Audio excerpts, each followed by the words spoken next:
I woke up smiling, which felt stupid in hindsight. "Happy birthday," my girlfriend mumbled beside me, half asleep. "Say it like you mean it," I said.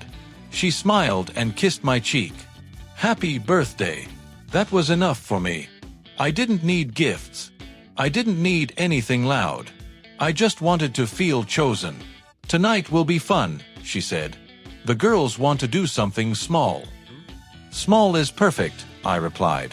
By evening, her apartment smelled like sugar and cheap wine. "Don't pretend you're not excited," roommate 1 said, shoving a cup into my hand. "Birthdays are sacred." "If you cry, I'm filming it," roommate 2 added. Roommate 3 smiled at me longer than necessary. "Relax. You'll survive." "I always do," I joked. The cake came out crooked and burned on one side.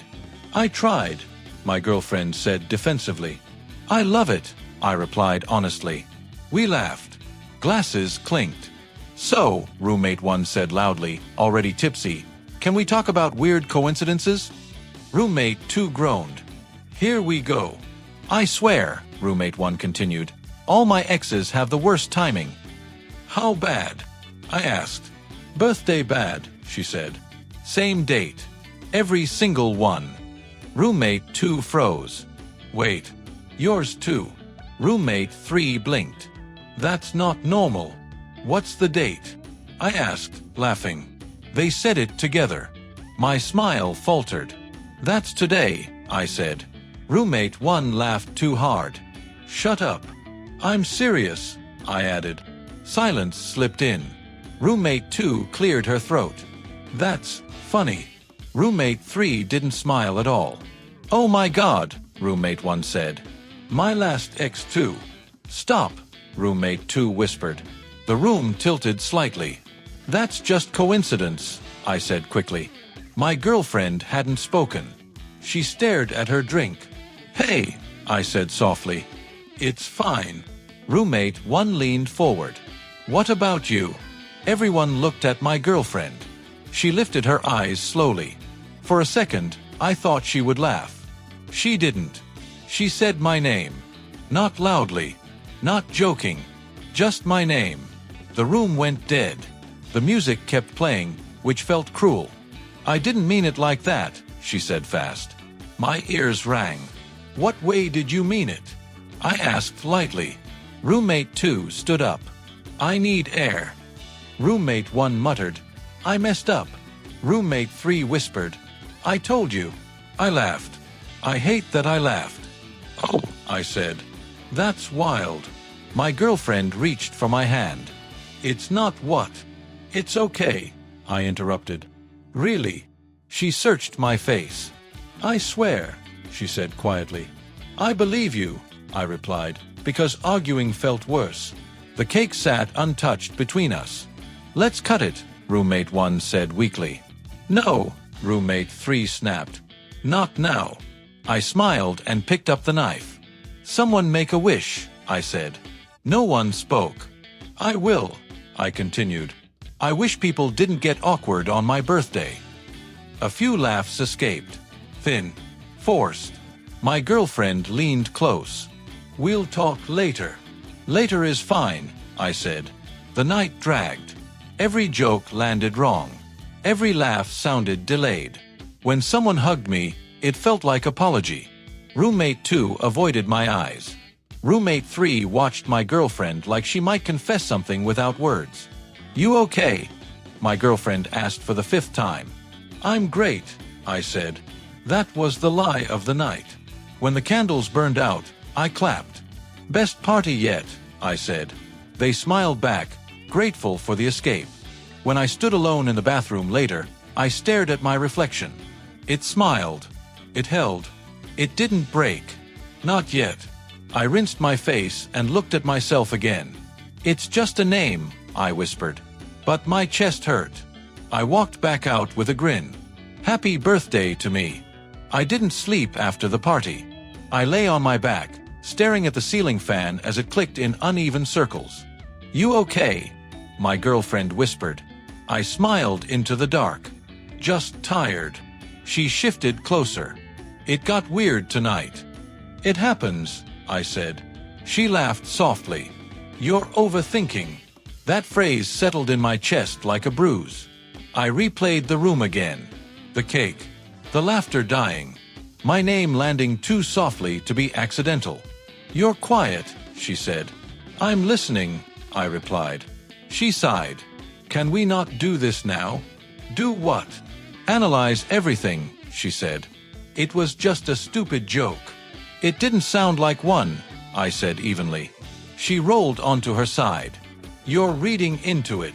I stared at her back. "Have I been wrong before?" She paused. "About this?" "Yes." That hurt more than anger. "You always assume the worst," she added.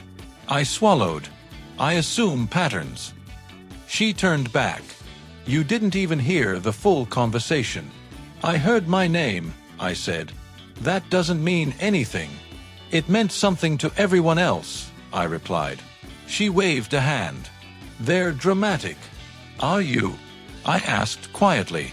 She blinked. "What?" "Dramatic," I repeated. Her voice sharpened. "Why are you interrogating me on your birthday?" I laughed before I could stop myself. The sound surprised both of us. "That's not fair," she said. "I know," I replied. "Neither is pretending I imagined it." She crossed her arms. "So what did you imagine?"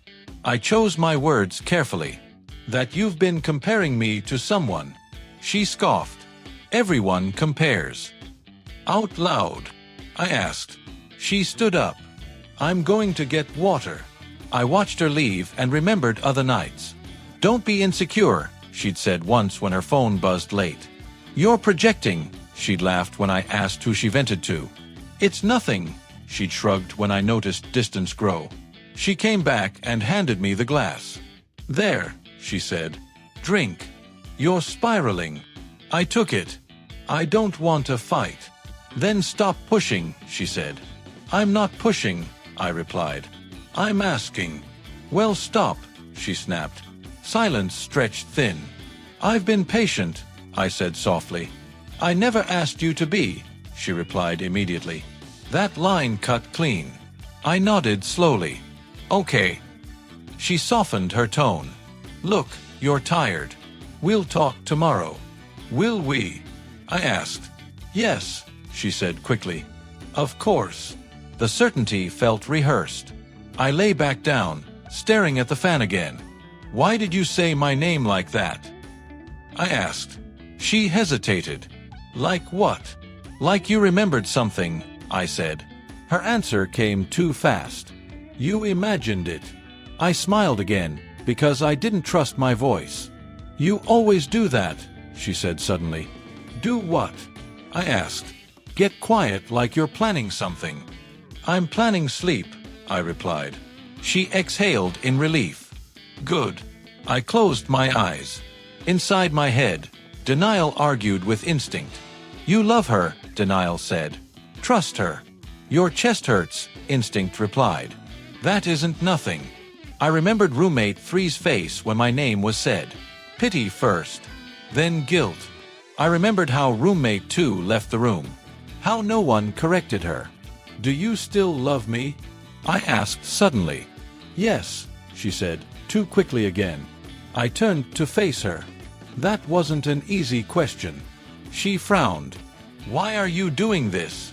"Because I don't recognize us," I said. She looked away. "People change."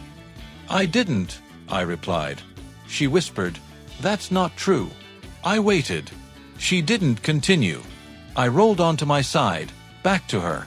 "Good night," I said. She didn't reply right away. When she did, it was softer. "I didn't want to hurt you." That almost broke me. "But you did," I replied into the pillow. Silence followed. I stayed awake long after her breathing slowed. I chose not to argue. Not tonight. I chose to watch instead. To listen. To count the spaces where truth should be.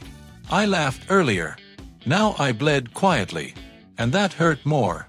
I wasn't supposed to hear it. That's what made it honest. I stood in the hallway pretending to scroll on my phone while voices floated from the kitchen. "I thought he knew," roommate 1 said. Roommate 2 replied, "No. He doesn't know." My chest tightened. "How can he not?"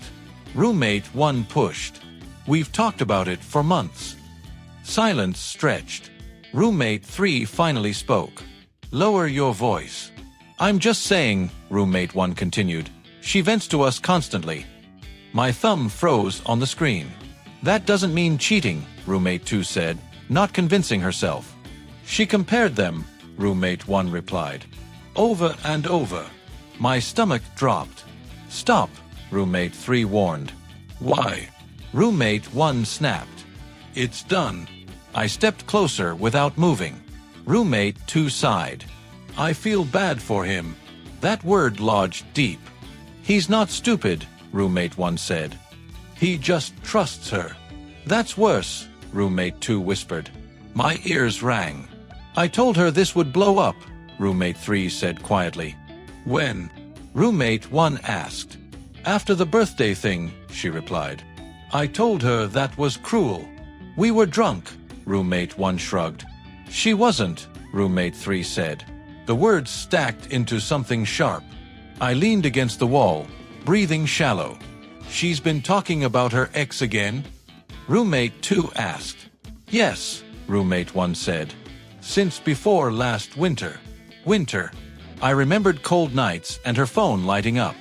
"How far did it go?" Roommate 2 asked. Roommate 1 hesitated. "Emotionally." I almost walked away. Daily messages, Roommate 1 added. Comparisons. Complaints. Roommate 2 swore quietly. "That counts." Roommate 3 said nothing. "That's cheating," Roommate 2 finished. Roommate 1 muttered, "She always said it wasn't." That sentence hurt the most. I stepped back before they turned around. My heart felt strangely calm. Later, I poured water at the sink. Roommate 2 entered and froze. "Oh," she said. "Hey." "Hey," I replied. She forced a smile. "You good?" "Yes," I said. She nodded too fast. "Good." I took my glass and walked past her. Roommate 3 followed me into the living room. "Can we talk?" she asked. "Sure," I replied. She closed the door gently. "I'm sorry," she said. "For what?" I asked. "For assuming you knew," she said. "And for not saying something sooner." I sat down. "How long?" She winced. "A while. Before my birthday." I asked. "Yes," she admitted. I nodded. "Did she love him?" Roommate 3 hesitated. "She loved the version of herself she was with him." That stung cleanly. "So I began. Safe," she finished. "Steady." I laughed quietly. "Predictable." "She didn't plan to hurt you," Roommate 3 said. "I know," I replied. "That's worse." She watched me carefully. "What are you going to do?" "I'm listening," I said. She frowned. "That's it. For now." She sighed. "You deserve better." I met her eyes. "I deserve truth." She nodded. "Then hear this." I leaned back. She started venting, Roommate 3 said. Then comparing. Then seeking validation. "And you?" I asked. "I told her to stop," she said. "More than once." "What did she say?" I asked. "She said you wouldn't understand," Roommate 3 replied. That chipped something inside me. "She said you always overthink," she added softly. I closed my eyes. "I'm sorry," she repeated. I opened them. "Thank you." She waited. "I won't make this loud," I said. "Why not?" she asked. "Because noise gives people excuses," I replied. She nodded slowly. When she left, I sat alone. I thought about power. Not shouting. Not demands. But who knew? Who spoke? Who waited? Everyone thought I was unaware. That gave me time. I remembered every time my girlfriend dismissed my instincts. "You're reading too much into it. You're being dramatic. It's not that deep." It had always been deep. Just hidden. That night, my girlfriend sat beside me. "You've been quiet today," she said. "I told you," I replied. I listen. She smiled nervously. To what? People, I said. Her phone buzzed. She didn't check it. That told me enough. I didn't confront her. I didn't accuse. I observed. Dignity didn't need witnesses. Rage wanted them. I wasn't raging. I was learning. The truth didn't scream. It slipped. And I caught it. I cleared my throat, trying to steady the tremor I felt crawling up my spine. Why did you do it? I asked, keeping my voice low but firm. She didn't flinch, didn't look away. Instead, she leaned against the counter, arms crossed like she'd been rehearsing this answer. I don't know what you mean, she said, voice soft, but I heard the tension behind her words. Don't play with me, I snapped, though I hated the sharpness. The birthdays, the comparisons, everything you said behind my back. Why me? She sighed, the kind that sounded heavy, like it carried all her excuses. It wasn't just you. I didn't mean to hurt anyone. Not meant to hurt anyone, I repeated, letting disbelief coat my words. You compared me to your exes, joked about me as if I didn't exist in those moments. Not meant to hurt anyone. It's complicated, she murmured, eyes darting somewhere beyond me. I felt the sting of her avoidance in every word. I took a deep breath. Complicated. Is that what you call it? You loved who? Who exactly? She froze, gaze meeting mine for the first time fully. I loved the version of you I thought you were. The version that made me feel safe, that made me feel like I could control my own story. But you changed and... Her words trailed off, hanging like smoke in the air. I clenched my fists. My pulse thundered in my ears. So it's not me you loved, I said quietly, each syllable cutting. It's the version of me that fit into your story. She flinched slightly, then nodded. I didn't mean for it to end up this way. I never wanted to hurt you, but You never wanted to hurt me? I echoed, voice sharper now. Every laugh at my expense, every glance of comparison. Was that all just ignorance? I was scared, she admitted, her voice almost breaking. Scared that I'd lose what we had, scared that I'd fail myself, fail you. I didn't think, I shook my head, swallowing the wave of betrayal. You didn't consider how it felt to be replaced by memories, by shadows, by the past. I know, she whispered, looking down now. I know I messed up. I'm sorry. Her apology hit me like a slap and a bomb at the same time. The softness in her voice clashed with the hardness in my chest. My mind raced, a tornado of hurt, anger, and disbelief. I wanted to scream, to throw everything at her, but something inside me clicked. I wasn't a child anymore. I didn't need to beg for acknowledgement. So this is it, I said slowly, pacing a small circle. You loved a version of me that existed only in your comfort zone. And now I'm just me, and I'm not good enough. Her eyes shimmered with something, regret, fear, maybe even a flicker of guilt, but no real ownership. I can't change the past. I stopped pacing, feeling my chest tighten.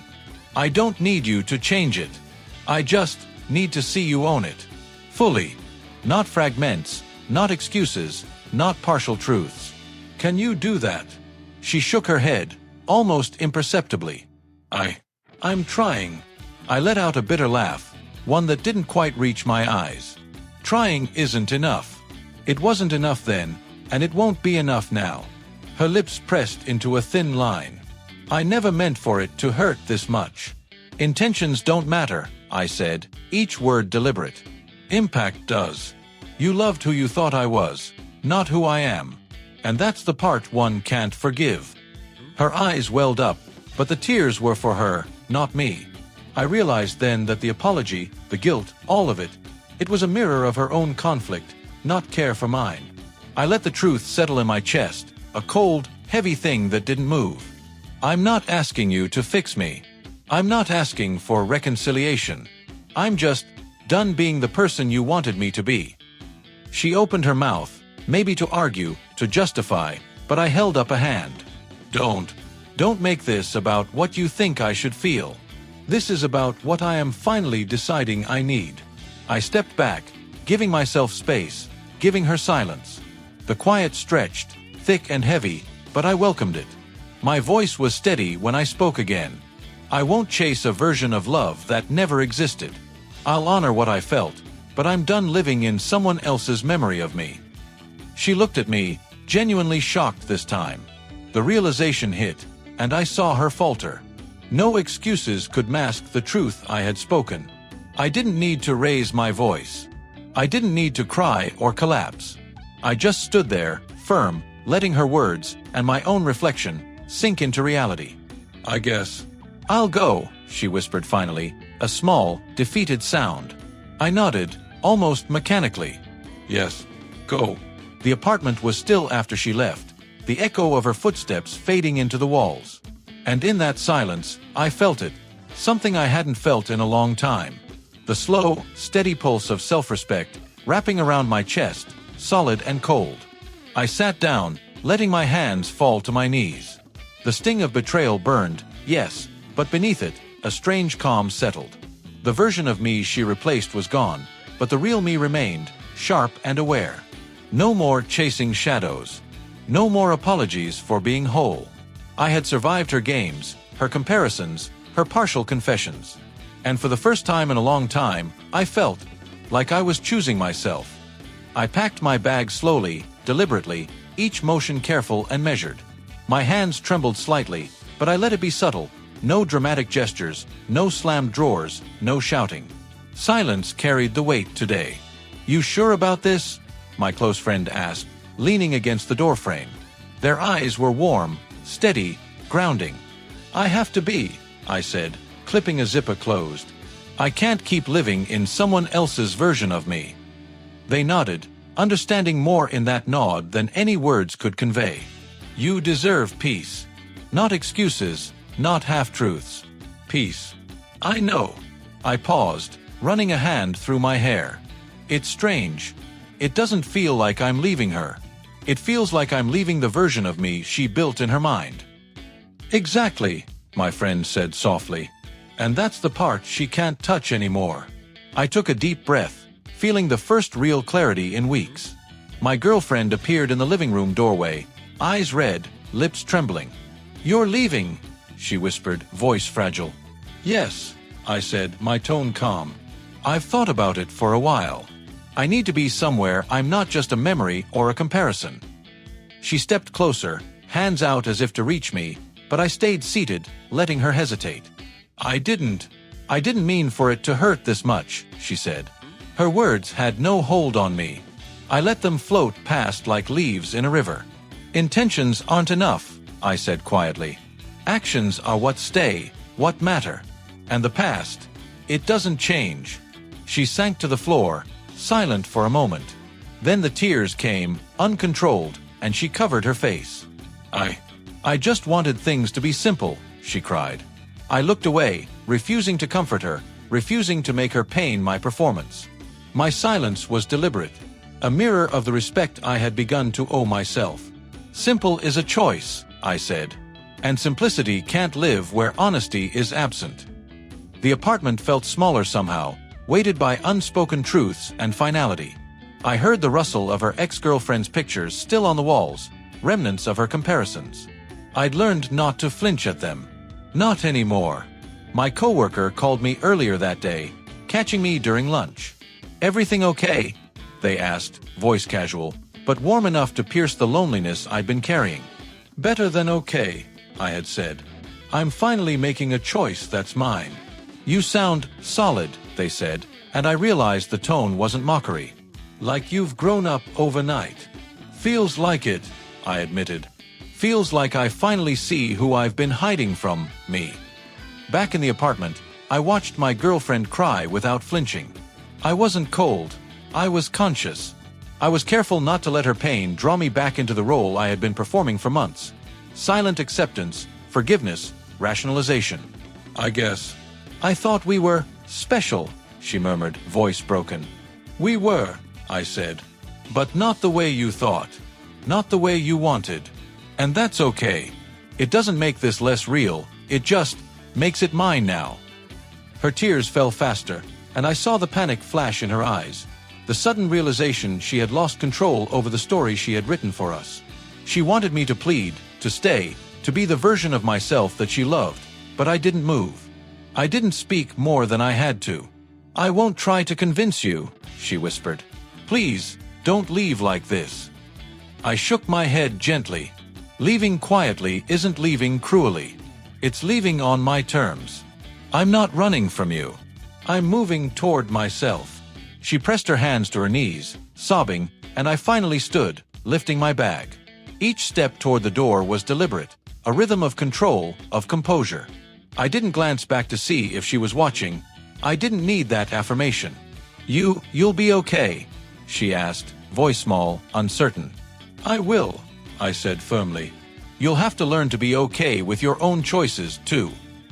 Outside, the hallway smelled faintly of coffee and the lingering perfume she had worn for me. I let it wash over me without hesitation, without longing. I walked slowly, deliberately, feeling the floor beneath my feet. Every step reminded me I was stepping into autonomy, not chaos. My friend followed, carrying a bag for me I didn't ask for. "You're strong," they said simply. "And you're finally free." "Free," I echoed, savoring the word. Free from illusions, from the expectation of being someone I wasn't. Free from performing pain for her comfort. Free from giving control to someone who never truly saw me. The door clicked behind me, but it wasn't an ending, it was a continuation. Quiet, measured, decisive. I wasn't slamming anything. I wasn't burning bridges. I was walking away while keeping my dignity intact. For the first time in months, I felt the thrill of unshakable composure. No screaming, no begging, no trembling. Only the silent echo of self-command as I stepped into the world that awaited me outside. I walked into the cafe that morning like I owned my own time, though it was just another Tuesday. My phone buzzed with notifications, but I ignored them. I'd learned over the past weeks that her drama no longer belonged in my world. "Did you hear about her?" my coworker asked, sliding a coffee cup across the table toward me. "Hear what?" I said casually, eyes on the steam curling from my mug. "She told someone that she's, I don't know, manipulating people again. Everyone's starting to notice," they said, lowering their voice. "It's like she can't stop herself." I chuckled softly, though not out of glee. Funny how the truth always surfaces eventually, even if you don't touch it. "You mean karma?" My coworker smiled knowingly. "Exactly," I said, and for the first time, the word felt light instead of bitter. Karma doesn't rush. It just works quietly, steadily, without anyone noticing until it's too late. Later that day, I passed her apartment by chance, or maybe fate, though I didn't care either way. The hallway smelled faintly of her perfume, still lingering as if stubborn. I heard laughter from her room, but it wasn't mine anymore. It sounded hollow, forced.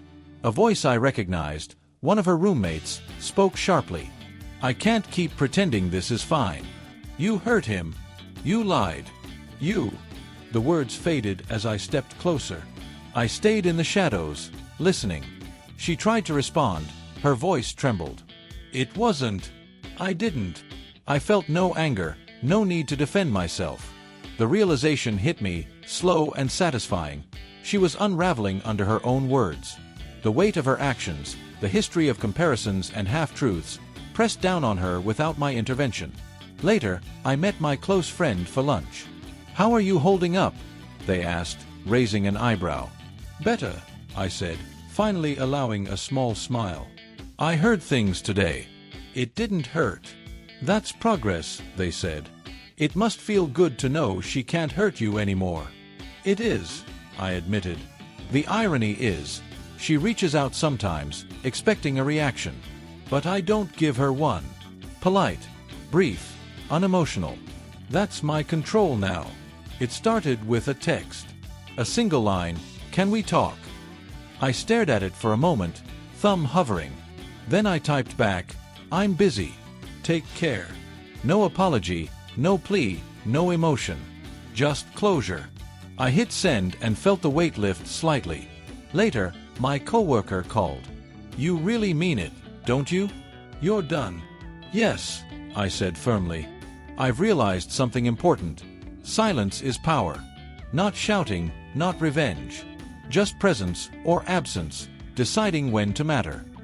She tried again, reaching out through another friend.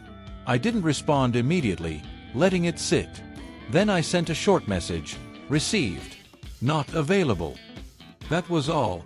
I walked past the park where we used to meet, memories pressing briefly against my chest.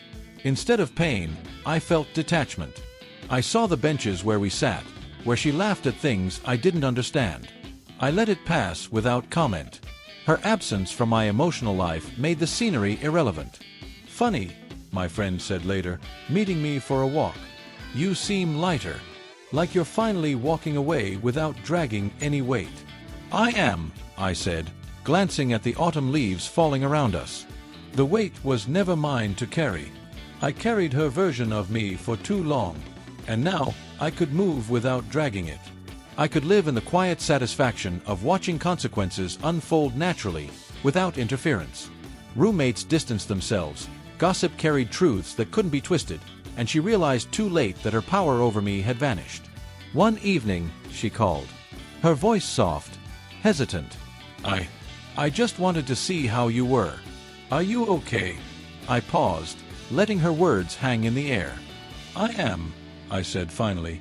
Polite, brief, emotionless. She wanted tears, reaction, pleading, maybe even anger, but she received none. The narrative had shifted entirely. You don't sound hurt, she murmured. Not anymore, I said. You can say what you need. I've moved on. She fell silent. I imagined her realization, the control she thought she had, gone. My calm, quiet presence, or absence, was stronger than any confrontation. Later, walking home, I felt it settle in me. Power isn't always loud. Sometimes it's quiet, patient, undeniable. Karma, like life, moves slowly, but it always arrives. I smiled slightly to myself. Watching the natural consequences play out, letting her face the results of her choices without my interference, that was victory. That was freedom. That was control. The world went on. I walked forward, composed, confident, untouchable in my own growth. She existed in the echoes of her own making, while I finally existed fully in mine. The knock on my door was light, hesitant. I opened it to find her standing there, eyes glossy, hands fidgeting with the edge of her sweater. Can we talk? One last time, she asked, voice small. I studied her, quiet, measuring my own heart before answering. All right. One last time, I said, keeping my tone calm, neutral. Not because I wanted closure, but because I needed confirmation. She stepped in slowly, eyes flicking around the apartment like she was seeing it for the first time. I need to say this. I've been wrong. Everything. Go ahead, I said, motioning to the couch. Speak your truth. She sank into the cushions, taking a deep breath. I lied. I compared you to my exes. I joked at your expense. I was selfish. I was thinking about myself, my feelings, not yours. I manipulated situations. Her words spilled out, rapid, trembling, raw. I listened, silent. Not because I didn't care, but because I had nothing left to argue, no defenses left to mount. Every word confirmed what I already knew. I hated that I couldn't control everything, she continued, voice cracking. I wanted you to be what I needed, not who you were. You're finally admitting it, I said softly, almost to myself. All the games, all the comparisons, all of it was for your comfort, not my reality. She nodded, shame pressing her shoulders down. I was scared. Scared of losing you, scared of being myself. I never realized how much I hurt you until now. I held up a hand gently, stopping her. I hear you. I understand it now. But explanations, they don't matter to me anymore. What do you mean? She asked, panic creeping into her voice. I mean, I don't need you to justify yourself. I don't need apologies or excuses. I don't need to hear why you failed me, I said clearly. I need to know I'm free. Her lips trembled, her eyes searching mine for the anger she expected, the fight she thought would trap me. I gave her none. I gave her calm. I gave her the quiet strength I had built while she chased her own shadows. You're not angry, she whispered, almost afraid of the answer. No, I said. I've been angry. I've been hurt. I've been betrayed. But that's behind me. I chose myself. That's enough. She gasped softly, tears escaping despite herself. I didn't know. You didn't see, I said gently. That's why this is important. I had to see it too. I had to realize that winning wasn't about revenge. It was about freedom. About being whole without you defining my worth. She sat in stunned silence, a mix of regret and sorrow painted across her face. I wanted us to be okay, she said. I didn't mean to. You did what you did. You made your choices, I said, firm but not cruel. I am making mine. That's all that matters. She blinked, searching for something. Maybe a crack in my composure, maybe a reason to hope, but there was nothing. Just me, sitting quietly, eyes steady, hands folded. I have to go, I said finally, standing. I don't want this to end with yelling or accusations. I'm leaving peacefully. I'm leaving because I choose myself, not because I hate you. Her lips quivered. I don't know what to say. Then say nothing, I replied. Just understand that it's over. And that's fine. I gathered my coat, bag, and keys. She followed me to the door, silent, watching. I didn't look back to see if she was crying. I didn't need to witness her pain. I only needed to ensure mine remained intact, unbroken by her remorse. I hope you find yourself, she whispered finally, voice soft, almost a ghost of what it had been. I already have, I said, a small, quiet smile touching my lips. And that's enough for me. I opened the door, stepping out into the crisp air. The city hummed around me, indifferent, alive, moving forward. I walked without hesitation, each step a reaffirmation of control, of self-respect, of freedom. Her figure remained at the threshold for a moment, and then she disappeared behind the door. I didn't look back.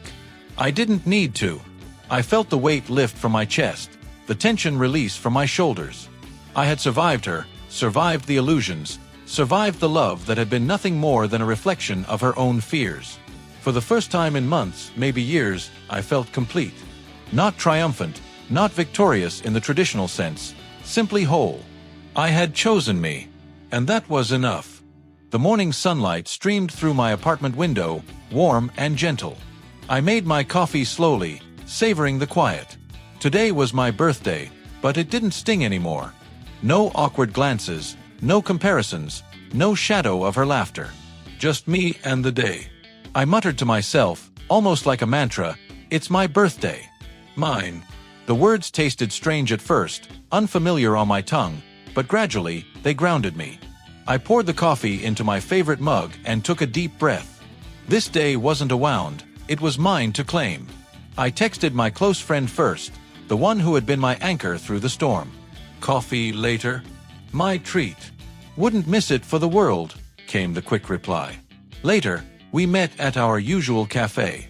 The barista smiled knowingly, handing me the first drink of the day. Happy birthday, she said lightly.